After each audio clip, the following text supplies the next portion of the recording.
కౌగిలే కాపురం కాదులే పిచ్చి తల్లి, మల్లెలా మంచమే మందిరం కాదు చెల్లి, తేనెతో దాహము తీర్చదే నాడు పెళ్ళి, త్యాగమే ఊపిరై ఆడదయ్యేను తల్లి, కామానికి దాసోహం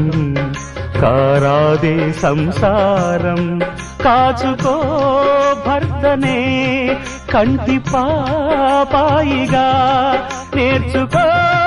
ప్రేమనే సంటి పాపాయిగా, మన్నించేది మనసిచ్చేది మగడే సోదరి, సంసారం ఒక చదరంగం అనుబంధం